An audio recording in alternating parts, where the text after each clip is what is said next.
Hey! We went and saw Finding Dory. Spoiler. They find Dory. That's it. Review's over. What did you think?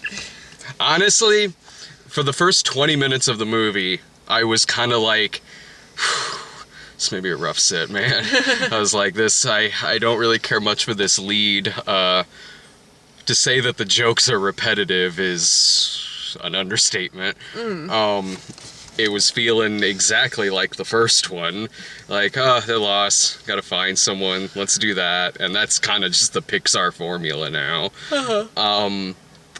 But once the line, hello, I'm Sigourney Weaver comes into the movie, it kind of turned itself around a little bit. Like, it was still kind of hit or miss every now and then, because the main character is through and through kind of obnoxious. But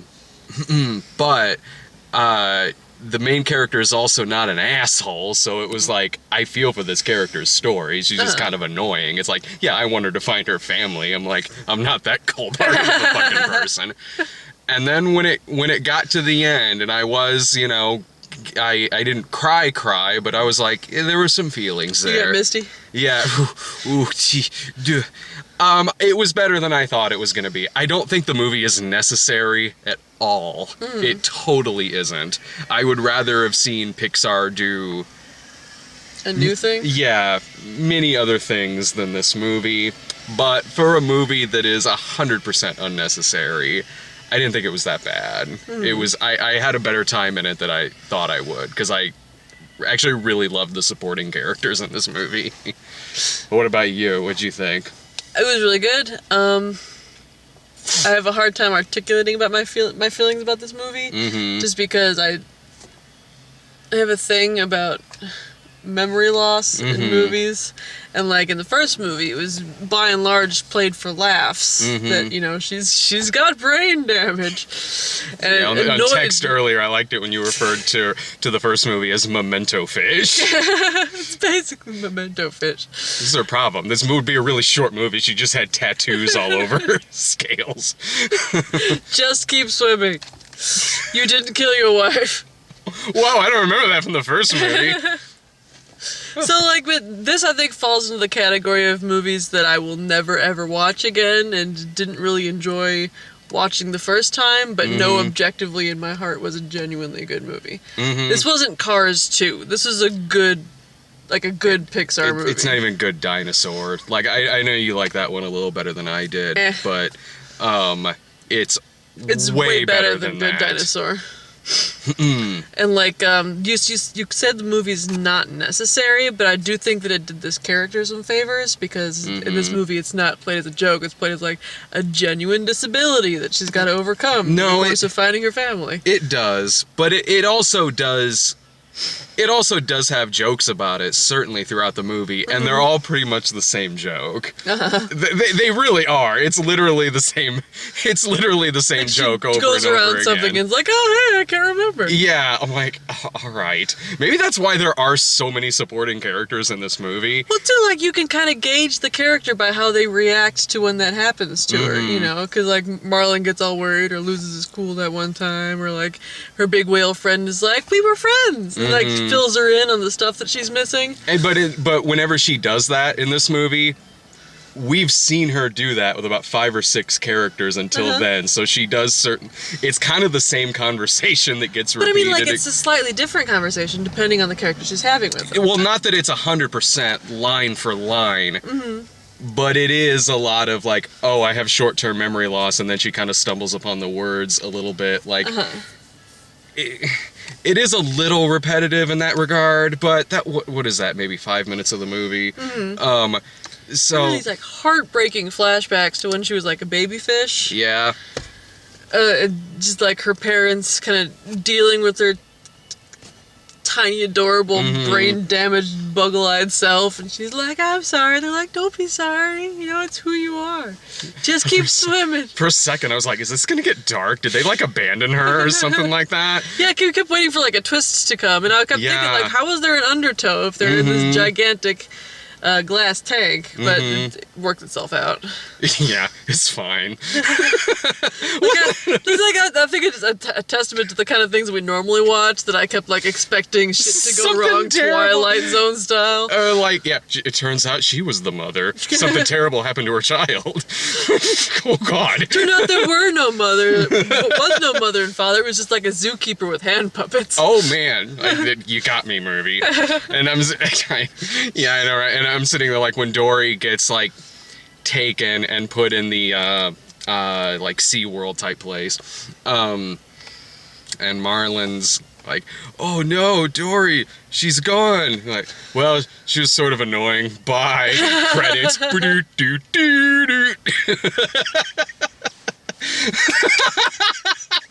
So, was this the short or is this the movie? She'll forget about us. Oh, the supporting character. Because it is very convenient the way that Dory's particular memory loss works. Like, there's a part in the pipe where, you know, she forgets when she expected to forget, Yeah. and it's like to her journey's detriment. Yeah. But generally speaking, if she needs to remember something in a moment, she does, no matter how. She will. I was noticing that in the movie. I'm like, yeah, it's kind of selective here. It's like She forgets she's playing hide and seek halfway through, but on the other hand, I mean, it's better than, remember Clean Slate with Dana Carvey? no, I have no idea what you're talking Oh, about. it's early 90s comedy Memento. Oh no. So 51st Dates then. 50 First Dates was way more subtle than this. This is early 90s, like, comedy about short-term memory loss. Like, it's not. It actually is. I remember first seeing the previews for Memento and thinking it looked good. It's a movie I like, but, like, I remember also being like, oh, it's thriller, clean slate. All right. Like, because in that I movie... wonder how many other people in this world had that thought. Remember Clean Slate? Yes. A few, because I remember going to IMDb in the message boards, and there was at least one dude who was like, remember Clean Slate? It was because Dana Carvey's trying to solve a murder, and he does, like, write stuff on himself. Does it turn out that he was the murderer? I can't remember. It was like every time he loses his memory every time he goes to sleep. So it's Like kind of like 50 that First Dates. Nicole Kidman movie we watched. Oh god, I forgot about Remember that. that piece of shit? Yeah, I With- was not into that movie. I was at the end when Well, it was Colin fucking Firth. when it was crazy. Colin Firth was behind it the whole time. Just trying to give her more brain damage with an iron. Yes. I'm like, well, all right, fuck last is that 20 movie minutes called? before I go to sleep. Before I sleep? Yeah, something like that. Before I wake? No, that was like a horror movie, I think. Yeah, I think it was like, it was something like that. Yeah. Some kind of You guys long, remember. like, lifetime sounding title. Like, surprisingly good, but deeply disturbing. What, the Nicole Kidman movie? Yeah. I didn't think it was good. I thought, like, the last 20 minutes of it were kind of solid. Well, it was, like, it had a twist that genuinely surprised us, as I recall. I think so. Yeah. And Colin Firth was genuinely terrifying. Yes. That made it worth watching. Genuinely. It totally did. No, I whenever, like, the little... Because it does the Pixar thing where they're lost and they stumble upon, like, quirky characters, but they are really fun. Ed O'Neill is this octopus in the movie, and he's amazing. He's just this cranky octopus who blends in with his background. The movie... Man, I didn't expect this out of a fish movie. It ends in a car chase with an octopus driving. Octopus is driving. Yeah, that was kind of apparently great. the technology they used to animate that particular octopus is pretty impressive. Like the scene where he was like sneaking. I read an article earlier today. The scene where he's like sneaking across the counter and like going into the garbage disposal. Oh, yeah. Apparently that took them something like 2 years just because Jesus. like getting the tentacles to weigh just right and having them change color and texture. The animation's beautiful. It's stunning. It's a Pixar gorgeous movie. movie. Yeah. It's not gonna look like Norm of the North. Like it looked like fucking Secret Lives of Pets. God damn fuck. Can't believe that movie's not out yet. I feel like we've seen It's- previews for like 5 years at this point. Oh, me too. I feel like we saw a trailer for that in front of the third Transformers movie. God damn it. But no, like, there's like this funny shark with nearsightedness. There's the Bailey, the Beluga whale. yeah. He thinks his echolocation doesn't work, but turned he just wasn't saying ooh right. the sea lions on the rock with the third sea lion. Gregory, was that his name? With this cross-eyed and like big old like fucking eyebrows. Well-meaning and gormless, and they're like, "Give us your pail, Gregory. We'll let you sit on the rock with us." He's like, "Get out of here, Gregory! Get out of here! Get out of here!" Off. The clam, like, upset about losing his girlfriend, Shelly. There's some funny shit. Like, there's this slow motion car gag at the end of it with the truck driving into the ocean, and it's playing Louis Armstrong. It's got some pretty funny shit in it. Like, would have gone for like Le'Veon Rose. Yeah, or the way the angle was of the Inception soundtrack. Yeah, Le'Veon Rose. Oh, is that what it's like? Yeah. I only know it as Inception music. I think it right Edith Piaf. Correct me if I'm wrong. They will. Because I asked him to. Actually, to be fair, just saying. No, I would recommend this. I mean, if you got kids, totally. Yeah, I would totally recommend this. Aside from that, like, if you like the first one a lot, it's at least a solid matinee. Like, if you're like me and you have a heart made of pudding and fish tears, then probably, like, bring some tissues, because especially for the little baby Dory scene, it's like, she loves her parents and she forgets slowly who they are and she's searching the ocean for them. I could hear you over there. I was like, we're like 2 minutes into this. She man. was Like, so little. She was like half eyeballs, this fish. yeah, like animation babies, like where the eyes are just really big. Yeah, I was sitting like this is, man, I must be heartless. It's not hitting me as quickly. This one, I'm just sitting there with my popcorn. Oh, that poor fish. That sucks. And if you're like me too, Fucking fish, so annoying. the fish, Dory is annoying. But Dory's annoying, but like it wasn't so much of a detriment to this film. It didn't. Yeah, she wasn't as annoying as the first one. She's annoying in the way that you feel for her, in the way that everyone's annoying sometimes. Like, you know when you feel yourself being annoying in a conversation and you can't fucking stop it? That's the kind of annoying that Dory is, where you identify with it. Pretty much. Yeah. And it had enough, because she is more or less the lead here, but they have enough screen time of a lot of other things, so it's not constantly Dory and her shtick. And no, I enjoyed this better than I thought I would. And so yeah, if you're like me and you are really disappointed of the lack of water life in The Lobster, this is right up your alley. Because that's why I didn't like that movie.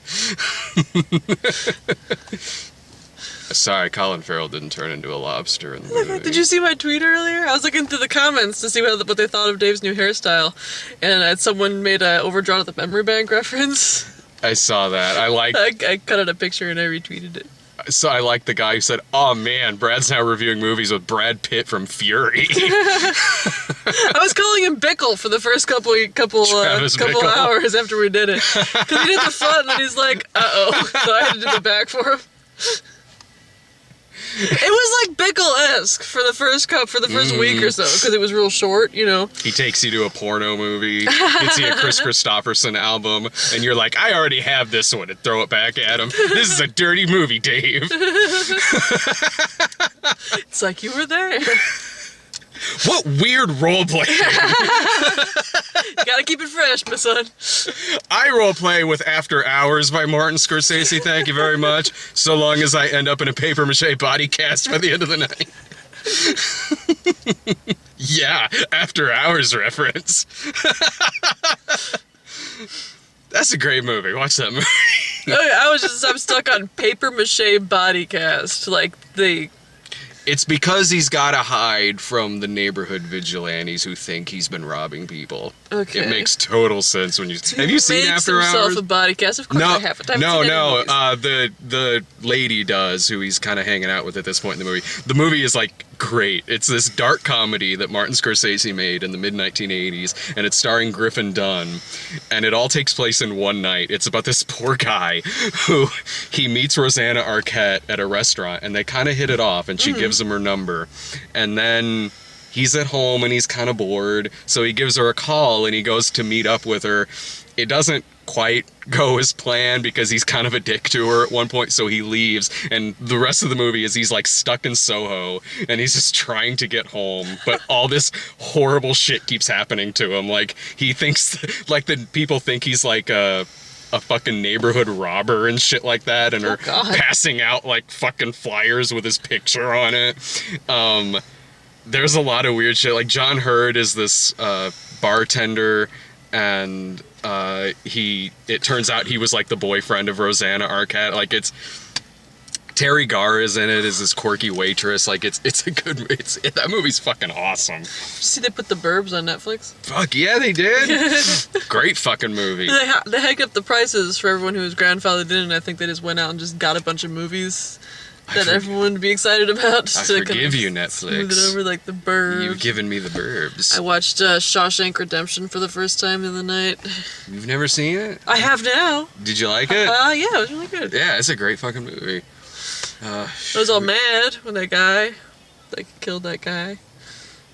Oh, the younger dude? Tommy. When Clancy Brown killed the younger guy? Oh, yeah. It wasn't Clancy Brown, it was the warden, lured him outside. But Clancy Brown had the... Was Clancy Brown the guy? I think so, okay, yeah. It was super dark. Mm-hmm. I saw that movie in the theater. I saw it by myself because my mom and her partner at the time were in the next theater over watching Major Payne. So it wasn't so much that I was like, I want to see this over Major Payne. It's because I'd already seen Major Payne like twice at that point. I guess I'll see Shawshank Redemption. Which is good. It's a long-ass movie. Speaking of lesbians, the lesbians in this movie were just not nearly as exciting as the internet was expecting them to be, I thought. There were lesbians in this movie? Yeah, there's okay, so you know when they commandeered the baby basket, and they're kind of scooting around, and then the cup falls over, and that lady stops, and she's like, oh, here's your cup back, baby. And then hands it up, and it turns out the octopus kind of mushed himself into this grotesque baby shake.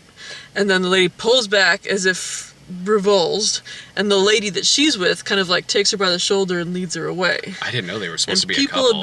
People have been looking at stills of it, because I guess that couple's in the preview, and they're like, yay, lesbians! Yeah, I remember that from the previews. Which, yay, lesbians in a Pixar movie, but I think they could have been just any old two ladies. They weren't making out or anything. No, and they didn't have body language that made you think that you were definitely supposed to assume they were a couple. A couple, or really even knew each other that much? I mean, I guess, because she kind of grabbed her and took her away, but I think the idea is the one's got kind of a butchy haircut. I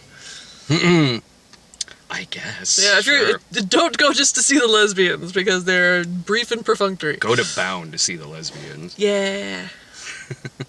Oh, what trailers? I missed a couple of the trailers. You missed most of the trailers because you were getting us delicious snackums, but there was monster trucks, which I'd never seen before. I think Allison and I got that in front of some fucking...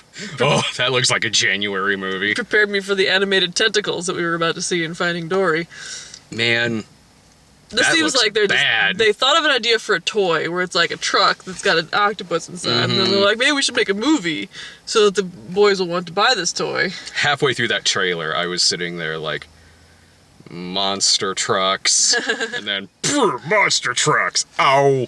I was gonna get a Squidmobile. Oh man, there was a movie in the 1980s. Or just Squish. This movie was on one of my 50 packs, and it was called Twister's Revenge. It's fucking terrible. So I thought, thank you. So I thought there's going to be like a tornado movie or something. I don't know. And so I put it in. It's about a talking monster truck. It's a live action movie. It's like it tours around on circuses or shit, and then it gets kidnapped. It's like the movie Baby's Day Out if you replace the baby with a talking monster truck. I remember Baby's Day Out. Ugh. It's basically Mindy and Buttons on the big screen. Oh, man. Without Buttons. Fucking dog. Oh, but Monster Truck looks to have Tom Lennon in it, which is nice because I like to see him getting more. Middle School, The Worst Years of My Life, pretty much the exact same thing, except with Andy Daly. Instead of Tom Lennon. Looks really dumb, but hooray for work for people I like. Yeah. It's so hot. It's so hot, you guys. Really quickly run through Yeah, these. and then we got The Secret Life of Pets, No. which we've seen 50 billion times. We got Ice Age Collision Course. That's what I walked that in. Poor little squirrel. I was so glad I missed Secret Life of Pets. We got Ghostbusters. I hope this is the best movie that anyone's ever seen in their life. Because at this point, I'm just so annoyed with the debate. That trailer, I had not seen this trailer before. This is like a third trailer, I guess. It had the Stay Puft Marshmallow Man, and he was a balloon. I actually chuckled a couple of times at this trailer. I've chuckled a couple times at all the trailers. I don't understand what the big whatever. Well, I didn't really laugh at the other trailers, but I also didn't get pissed. But this one I actually chuckled a couple of times, like when the mannequin started chasing her. I hope this movie has a climax that makes everyone in the audience just spontaneously orgasm. I hope that they hand out crisp $100 bills when you leave the movie theater. Well, that's what the Marvel movies do. I hope They totally Kate pay McKinnon us takes off her for tits good out. reviews. Here, give this a good review and don't like that Batman v Superman. Does someone have actually said that? Lord, yes. That's I a fucking wish. that's a conspiracy theory. Mama needs a new pair of shoes. We got Storks, which looked adorable. That looks great.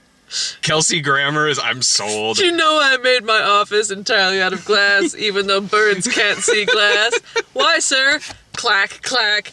Power play. God damn, I love Kelsey Grammer. He's fucking Boss Stork. Yes, he is Boss Stork. Dr. Fraser Boss. Can't fucking wait. I'm sold on good. it. I'm Plus, totally. again, that baby's adorable. It's like 2/3 eyeballs. I'll see most things if it's got Kelsey Grammer in it. I saw Down Periscope in the theater. Oh, you poor thing. It's all right. Officer, you're almost out of I've uniform. never seen that movie, but I have seen the cover of it quite a lot. The cover's a good representation of the movie. Do you guys remember video rental stores where you would just wander through the comedy section and try and pick one out to watch? It was like the Netflix before there was Netflix, so I would wander past that movie many a time. Pete's Dragon. Why? I spent the first half of that trailer thinking it was Tarzan. He had the long hair, but then he was all like, my friend Elliot, and they're like, oh, Pete, and I'm like, God damn it. I didn't like the first one of that movie. It was very of its time. Damn it, we're remaking Jungle to Jungle. Again. That's already a remake. I remember dick about the original, other than it's a movie. It's like from that era, like the Incredible Mr. Limpet and Bedknobs and Broomsticks. It's like, I'd rather just watch the Incredible Mr. Limpet or Bedknobs and Broomsticks. They're more interesting, those movies. Remake the Incredible Mr. Limpet. How about that? Some kid, out in the jungle, and he's raised by the Incredible Mr. Limpet. I would go see it. Why not? Teaches him how to fight the Nazis via fish sonar. This movie's great. 4F my ass. Moana. Which, okay, this looks exciting. This is that Disney movie with the demigod from Hawaii. Yeah, Dwayne Johnson. Yeah, it's The Rock, and Lin-Manuel Miranda is writing some of the music for it. Yeah, it was a short trailer. I was kind of distracted while the trailer was on. But, I mean, the tattoos are dancing around on his chest. The art style kind of reminded me of Meet the Croods. The Croods, that was pretty good. I can't remember what studio that was, because I don't think that was Disney. DreamWorks, I think. I could be wrong. It was good. Yeah, it was a short trailer. It was fine. Yeah. And the short. Oh yeah, the Sandpiper. It was an adorable little bird. Yeah. That was really good animation. Learned how to fish for. It was cute. Yeah. It was all kinds of adorable. Really good animation. It was just this bird learning how to food on the beach. I was hooked. Hell, Pixar made me cry about a volcano. That fucking volcano! Yeah. I got the song on one of my Spotify playlists, and I play it, and if it still, like, hits me in a mood, I'll start crying because of the song. Like, you just want someone to lava.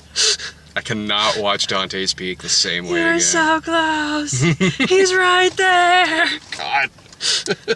How high are they at Pixar? So high. Like, we'll do. Okay, so I'm really big into the ukulele, right? So I figure I should be in charge of the entirety of this short, and I'll write about 2 volcanoes in love. Go for it, man. All right. We saw their studio in that tour they gave before. Half of it looks like a tree house. Yeah. The one guy that has cubicle, but there was like a secret passage to another cubicle in the back. Like booze and shit. Like, no wonder they give us like volcanoes and love and shit. They do it well though. I'll give them that. They pump out better stuff while high than Kevin Smith does with his fucking yoga hosers shit. See that trailer yet? Yoga hosers. It's the kind of sequel to Tusk that's about sausage Nazis in a grocery store. And it's starring... Aren't they doing like that sausage party movie though? That I actually don't think looks bad. That looks cute. Yeah, I'm down with that. Like the yoga hosers, is it just like Canadians? Yeah, because it's like a pseudo sequel to Tusk. Does anyone turn into a walrus? I don't know. I have no. I think I will live out my life happily until I die without watching Tusk. I have seen Tusk. You would not like it. No, I sure would not. I gotta go see Central Intelligence. Would you remind me what the log line is for that? Do what? I said, remind me what the log line is for that. Sometimes to save the world, all you need is a little heart and a big Johnson. Sold. We made a vehicle. You guys wrote started this line before we made a plot. Yeah. You know what? Good on them. We made Hooker with a Heart of Gold when I was drunk. Or like No, you weren't drunk. You were high on painkillers. I was high. That's how I came up with that? Yeah, because remember we were at that con and we broke into the swimming pool and you fell off of the fence and hurt your foot. Yeah. Because you borrowed my flip-flops for the rest of the weekend. Yeah. And so we were driving you home and it was in the back of Brian's station wagon and you were just laying down just like sleeping it off and all of a sudden you just bolt upright and you're like, I have an idea. Hooker literally has a heart of gold. Just being chased by the mafia and I'm like, dibs. Gangsters are after her. Go back to sleep. That's how that came about. Worth breaking my foot over. You're just laying in bed thinking, what would Dory do? Yes. That 2.5 hour exploitation film about golden-hearted Hooker. Yeah, that's what Dory would do. I'm so high on painkillers. An actual literal heart of gold. Picture it, you guys. It's still my favorite of the movies. Mine too, because it's the me movie. Okay, we're so hot, you guys. So yeah. I'm gonna go home and you're gonna go watch Central Intelligence. I am. Which can't be too bad. Here's hoping. Fingers crossed. See ya.